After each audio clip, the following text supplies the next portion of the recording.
left. White Blue Humans. I'm excited to see Liev Sky Knight in action.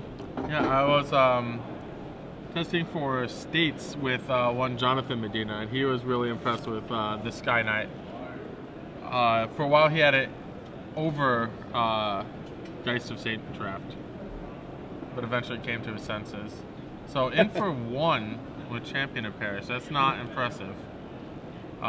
Turn 2 is pretty much the best turn for the White Wayne deck, and Jason not playing a card on turn 2 either signals a lot of good 3-drops or a very bad hand.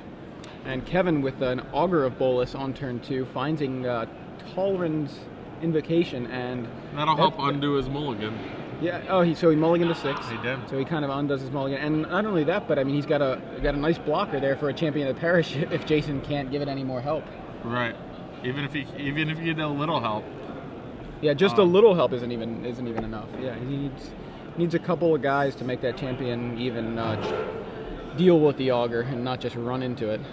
Or it could get detained. Or you can see the F Sky Knight in action, as I hoped. Yeah. So Augur gets detained, champion gets bigger, and gets in. Yeah, the Sky Knight has some excellent creature types for this deck. It is a human to pump Champion of the Parish, and a Knight to allow his War Falcons to attack. Kevin Jones plays a land and passes back. I smell Midnight Haunting. It kind of smells just like every other card. Right, especially fresh out of the pack. Yeah, I love that fresh pack smell. Alright, we got a Silverblade Paladin. That's gonna make the board quite impressive, so that Midnight Haunting doesn't do much anymore. So one of those caverns is naming Human, and the other is naming Cleric. And for Geist and the rest of his creatures, basically. Yeah, he does have 4 Sublime Archangels that not quite covered.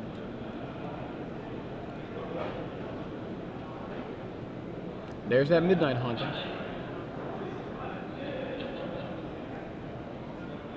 So once again he busts out his tokens, probably to be replaced by the official tokens.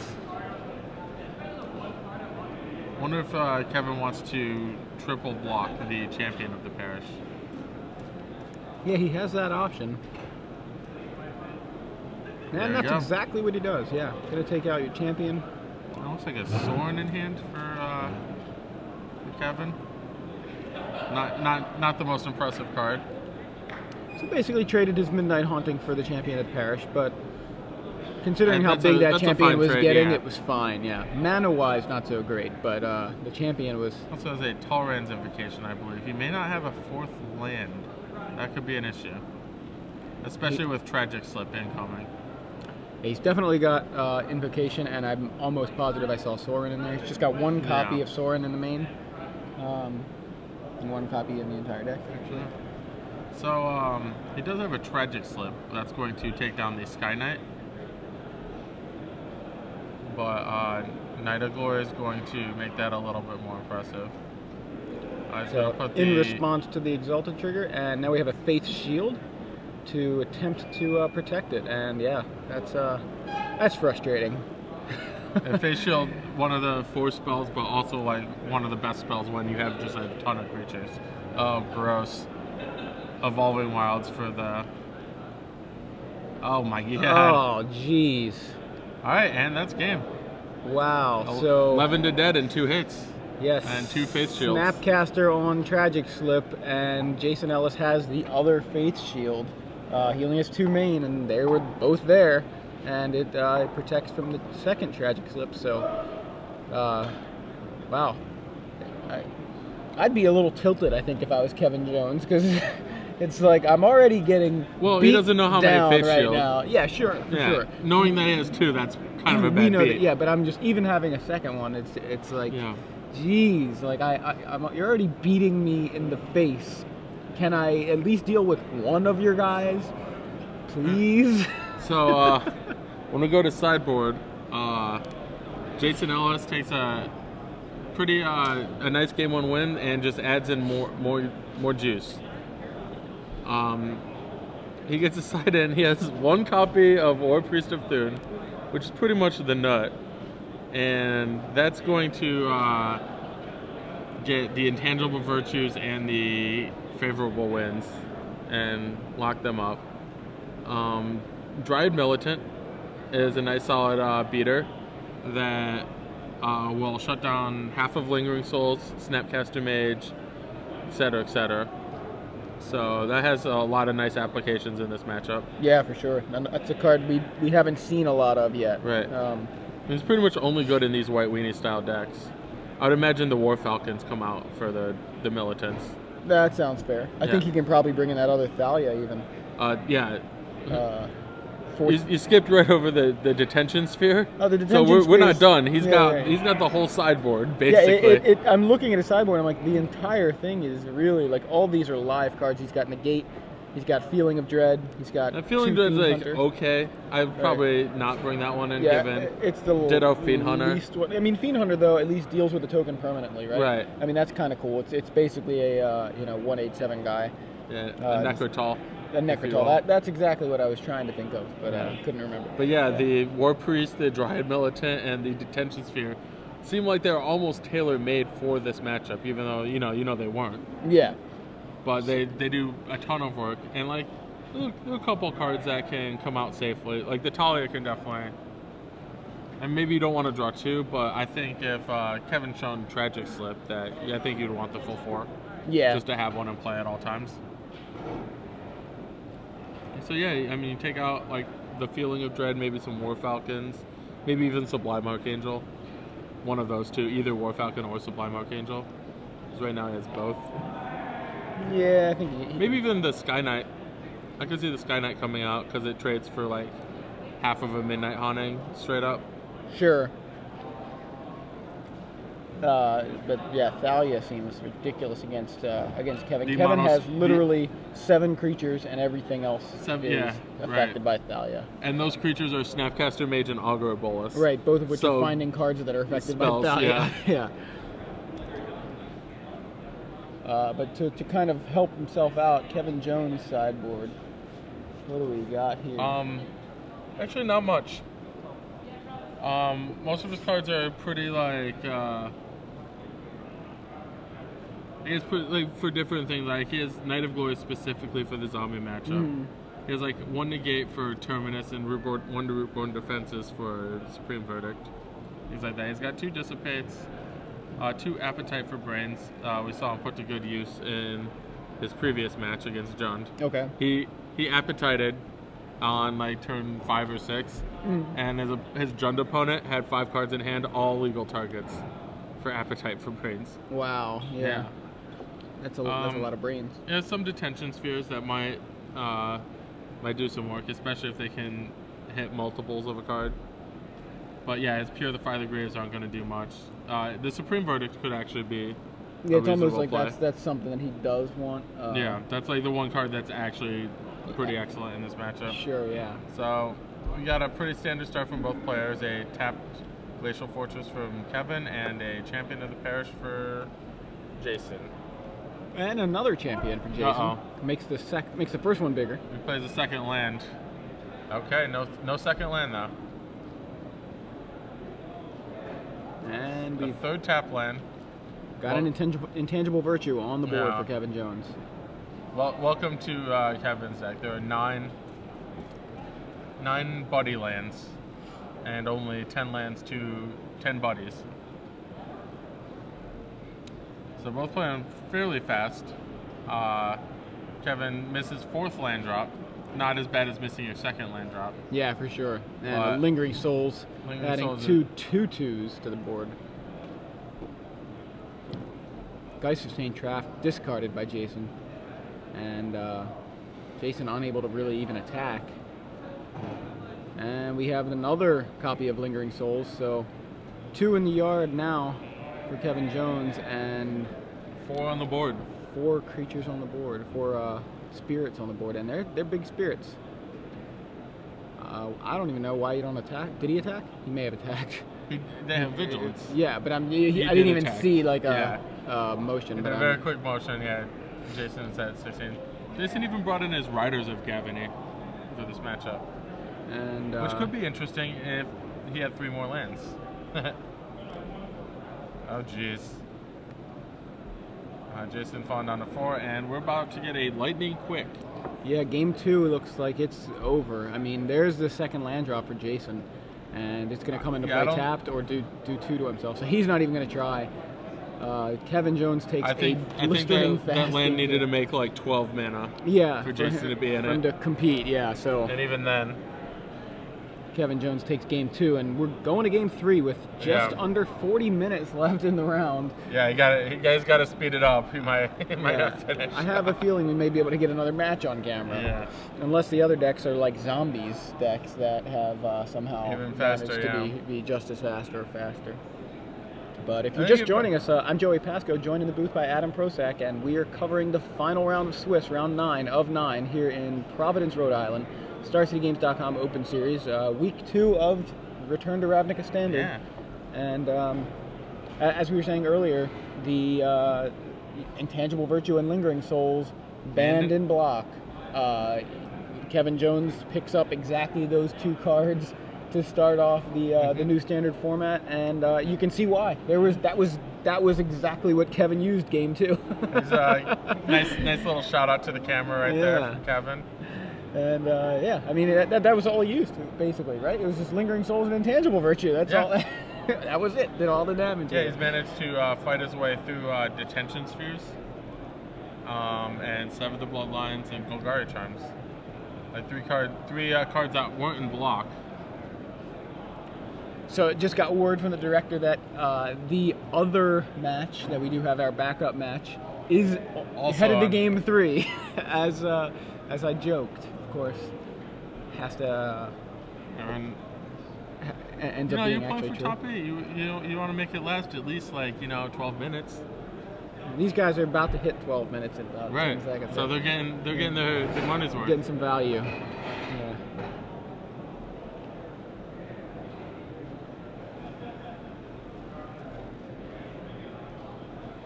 All right, so looks like game 3 is about to be underway. I think they spent more time shuffling than playing. Yeah, seriously. Looks like the other match is Jund versus Black Red Zombies, the other match that is heading into game 3. Yeah, we have somebody had on the loser of our feature match last round, Nicholas Heel. Yeah. He is playing Josh Vitullo. Right, we've seen both of those guys on camera. We have. Multiple times. Well, we've seen Heel, I think, twice on camera already. So, turn 1 Hallowed Fountain to Jason Ellis' turn 1 Plains. Turn 2 Plains, Thalia. And the Dagger. And that's going to make it rough for Kevin. I don't think he's going to be able to take... I mean, I guess there's not a ton of 1-drops in Jason's deck. But not having one means you probably want a Talia on turn 2.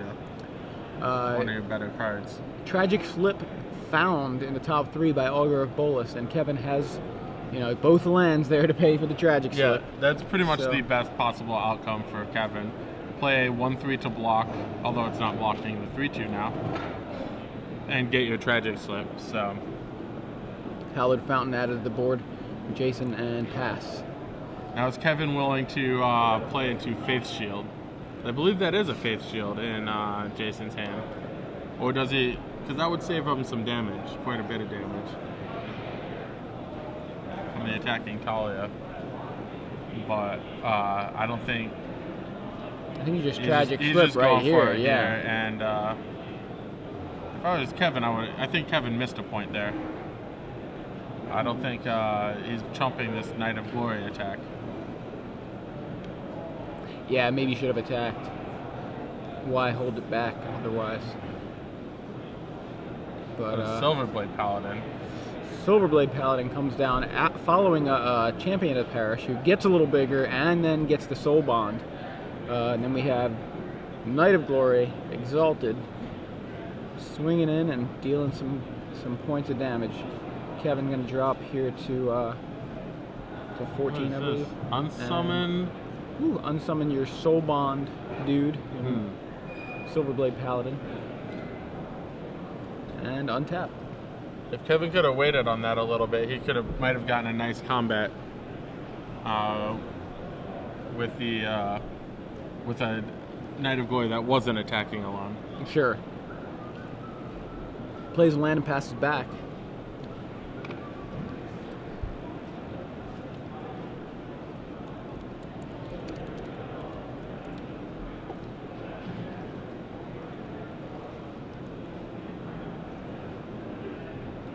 And we have Precinct Captain coming in to pump the Knight of Glory, or the Champion of Parish, and just the Champion of Parish. No, no pre-combat Silverblade Paladin.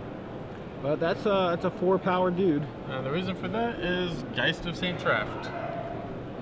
So Midnight Haunting from Kevin Jones at the end of turn, and needs to get on the board very quickly here. Yeah, I believe I see an Intangible Virtue in his hand. I also see a Vault of the Archangel. Can't do both, but that vault will come in handy later. They come in handy right now. It could, yeah. Over the.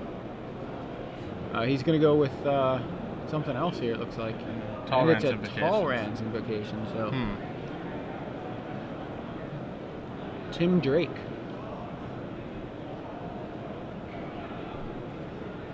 So while that is 4 extra power, I feel like he's behind on the board quite sufficiently. Yeah, so that.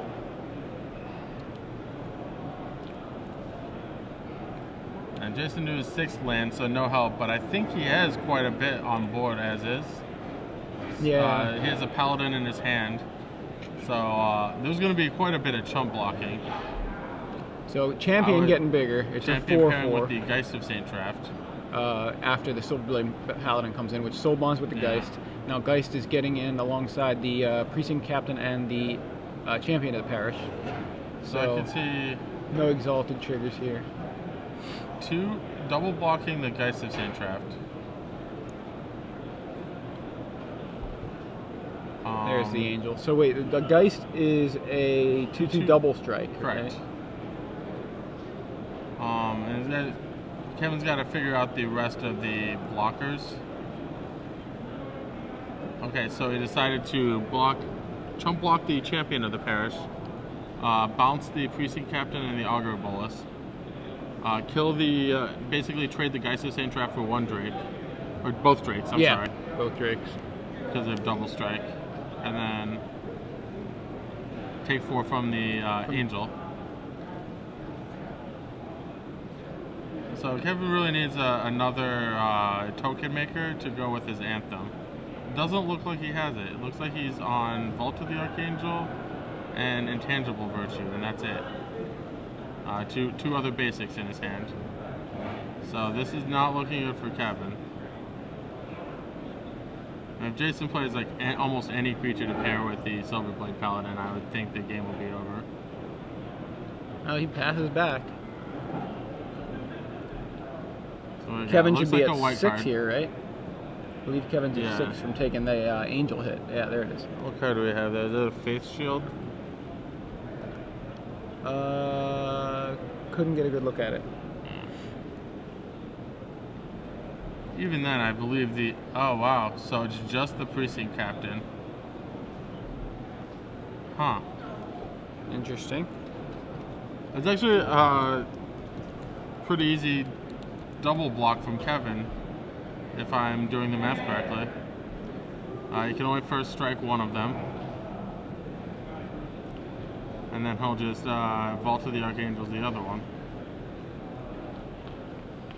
I'll put the Augur first. Yeah, there you go. Activate the Vault, give his guy... So he, there was a 3-power guy. Yes. And so Kevin's going to gain 1. Only one of them was alive to deal the Death Touch damage. Yeah, now... And Death Touch lifelink. So Kevin goes up to 7. And I believe he drew another Intangible Virtue. Not exactly what he's in the market for. At least he has 1 token. Right.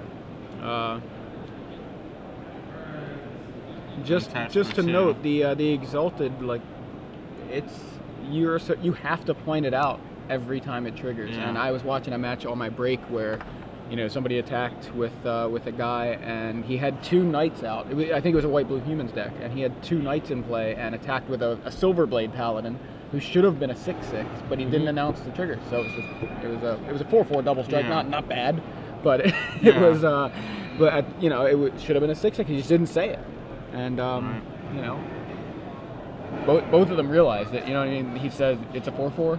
You didn't say exalted. It's just like, oh, yeah, I didn't say it. I didn't mention the exalted. Right. So, and if I'm Kevin, you know, you're already on the back foot. You want to make sure, like, you didn't say anything about exalted. You want to make sure that you can take advantage of the facts that your opponent maybe misses the triggers. Face shield, Kevin falls to 3, and I actually think Kevin is fine with a. Oh, jeez. Kevin is fine with a another anthem effect. I want to talk about it. All right, auger of bullets. That can, if this gets lingering souls. Oh wow, that's nothing with. Ugh, that is the worst. That's a tough way for your tournament to end. Needing almost any spell. And this should end the game, right? If you just if Jason would send with everybody. Yeah, it should. I can't imagine that it doesn't. I mean, even if you count like a lifelink from Augur of Bolus at 4, you still lose 4. We'll just soul bond too. Well, you know, why not rub it in a little? Not that play around things. Yeah, exactly. I would have done the same thing as if I were Jason, but wow. Yeah, so, that was rough. Yeah. Jason Ellis advances to top 8. Yeah, 2-1 over the Esper Tokens list by Kevin Jones, and you see how strong white blue humans can be. I saw it, that match that I was talking about. It also it won that match too, and it was just like turn